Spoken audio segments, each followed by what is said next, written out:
জমকালো আয়োজনে সংযুক্ত আরব আমিরাতে উদ্বোধন করা হলো হালদা ফুটবল টুর্নামেন্ট। হাটহাজারী সমিতির উদ্যোগে চট্টগ্রামের হালদা নদীর নামে আয়োজিত এই টুর্নামেন্টে অংশ নিয়েছে প্রবাসী বাংলাদেশিদের 12টি দল। উদ্বোধনী আয়োজনে বাংলাদেশ কনসুলেটের কর্মকর্তা ও প্রবাসী ব্যবসায়ীরা অংশ নেন।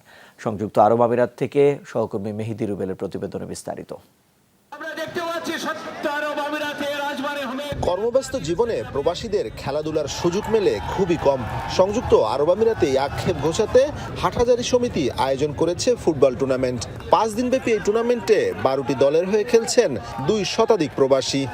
হালদা হাটহাজারী সমিতি কর্তৃক আয়োজিত হালদা ফুটবল টুর্নামেন্টে আমরা হাটহাজারী পৌরসভা দল ইনশাল্লাহ আমরা অংশগ্রহণ করেছি। আমাদের টিমের অবস্থান অনেক ভালো। আমরা মোটামুটি অনেক দিন ধরে প্র্যাকটিস করছি, অনেকগুলো প্র্যাকটিস ম্যাচ খেলছি। মোটামুটি আমাদের টিমের সবাই কম্বিনেশন খুবই ভালো। আমাদের চিন্তাধারা ছিল আমরা সুমুখর পরিবেশে একটা ফুটবল টুর্নামেন্টে খেলবো। আমাদের আশা পূরণ হয়েছে। হালদা ফুটবল টুর্নামেন্টের আমি মির্জাপুর ফুটবল টিমের মির্জাপুর 3 নং মির্জাপুরের ফুটবল টিমের কোচ। টুর্নামেন্ট শুরুর আগে ছিল নজর কাড়া উদ্বোধনী অনুষ্ঠান, যাতে উপস্থিত ছিলেন বাংলাদেশ কনসুলেটের কর্মকর্তা ও প্রবাসী ব্যবসায়ীরা। সমিতির সভাপতি মোহাম্মদ ইয়াকুবের সভাপতিত্বে আয়োজন সঞ্চালনা করেন সাধারণ সম্পাদক খোরশেদ মোবারক। প্রধান অতিথি ছিলেন deputy consul general Mohammad Shahedul Islam. বিশেষ অতিথি ছিলেন প্রকৌশলী আবু জাফর, কনসুলেটের কমার্শিয়াল কাউন্সিলর আশিস কুমার সরকার, প্রথম সচিব বদরুল আলম বিদ্যুৎ, ইসমাইল গনি সহ অনেকে।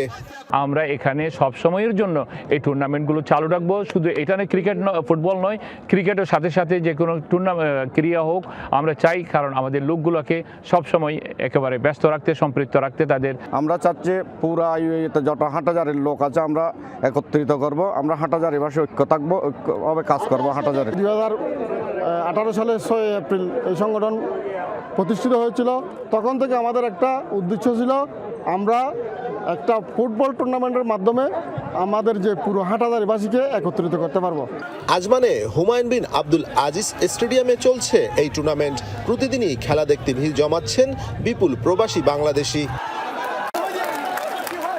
ভবিষ্যতেও এমন আয়োজনের পাশাপাশি প্রবাসীদের নিয়ে ফুটবল দল গঠনের পরিকল্পনা রয়েছে আয়োজকদের। মেহেদী রুবেল, যমুনা নিউজ, সংযুক্ত আরব আমিরাত।